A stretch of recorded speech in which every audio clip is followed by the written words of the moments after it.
করে নেওয়া এটা হারাম, এটা করে। আর মোহর আদা করা এটা জরুরি। এদিকে বাহাদুর বলে, ওখানে গিয়ে মোহর মাফ করার জন্য স্ত্রীর আগে হাত জোড়ে, মাফ করে দাও, মাফ করে দাও। কিরকম হাকিম? हाकिम वो होता है जो अपने महबूब का हक अदा करा। हाकिम वो होता है जो अपने माँ बहन का ख्याल रखे। अगर महर की रकम 1 लाख तय है तो हम 2 लाख अदा करें, ये है हाकिम। वाह वाह बेटा। আর ওখানে গিয়ে ক্ষমা করে দাও, দিতে পারবো না তো দিতে পারবো না, কেন বিবাহ করেছি?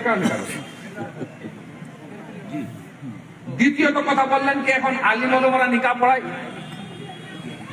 এটা কিন্তু দেখেন সমাজের উপরে। আপনারা আলিম শ্রেণীকে দেখুন, এদের কাছে কোনো সরকারি নকরি নাই। এরা যদি আপনার মসজিদে ইমামত করে আর সারা দিনের জন্য কোন জায়গায় তাকে পয়সার দরকার রয়েছে, জন দিবার জন্য চলে গেছে, যদি 2 টাইমে নামাজে না আসে, আপনার বস্তিতে তার উপরে হয়তো বৈঠক হয়ে যাবে, ইমামকে রাখা যাবে না। একদিকে কাম করে, অন্যদিকে আপনার মসজিদ আপনার মাদ্রাসাকে তারা আবাদ রেখেছে। মোহর নিকাহ পড়াবার কত দিতে হবে শরীয়তের মধ্যে এরও একটা মানে নির্ধারিত করা হয়েছে তার ফিস। আল্লামা শামী রাহমাতুল্লাহ তাআলা আলাইহি ফতোয়া শামী ফতোয়া হযরতে দুররে মুখতার রাদ্দুল মুতার ফতোয়া শামী, আল্লামা শামী রাহমাতুল্লাহ তাআলা আলাইহি লিখেছেন যে যারা নিকাহ পড়ায়, ইমাম সাহেব বা মৌলভী সাহেব নিকাহ কিন্তু সুন্নির যখন নিকাহ হবে তখন উলামা আহলে সুন্নাত নিকাহ পড়াবে, জি, নইলে আপনারা আপনাকে যাবেন। সুন্নির নিকাহ সুন্নির সঙ্গে হবে, অন্য জনকার সঙ্গে হয়।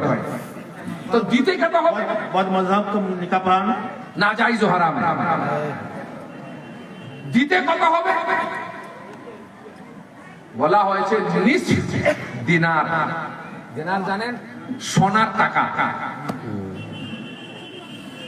1 দিনার কিছু কম 1 ভরি। 1 ভরি সোনার দাম কত বর্তমানে? 90,000।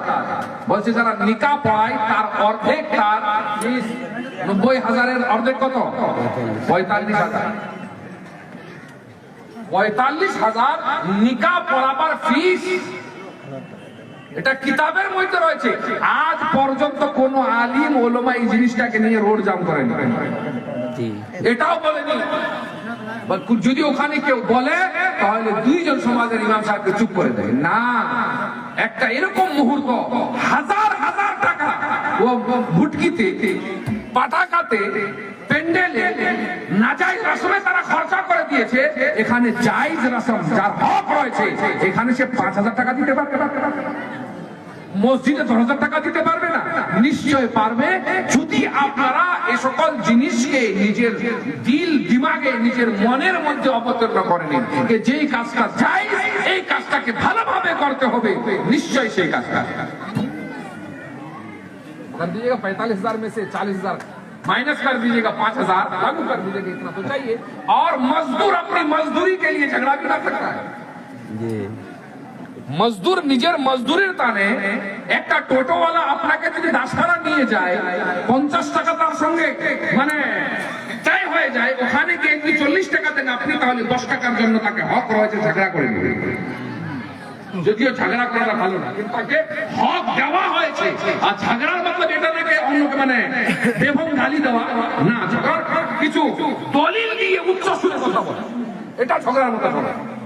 তো ইমাম কোন জায়গায় চাইতেও পারে। আর আমার নওজওয়ানরা, আপনারা সমাজের সিপাহী, সমাজকে একটু দেখুন, দ্বীনি সমাজ, এই সকল নিয়ে আলিম ওলামার হেল্প করুন, মসজিদ মাদ্রাসার হেল্প করুন। আপনারা সমাজের মধ্যে খারাপ জিনিস চলে এসেছে, যদি আপনারা ইচ্ছা করেন তাহলে দূর হতে পারে, আর সমাজ একটা গোলাপ ফুলের মতো আল্লাহর দরবারে সুন্দর হতে পারে। আর কিছু কথা और कोई सवाल? আমি বলছিলাম যে মনে করেন একটা অন্য মাযহাবের মেয়ের সাথে একটা সুন্নি মাযহাবের আমাদের ছেলের বিয়ে হবে, তো করা কেন যাবে, এটা আমি বলছিলাম। কোরআন বলে আল খাবিসাতু লিল খাবিসিনা ওয়াল খাবিসুনা লিল খাবিস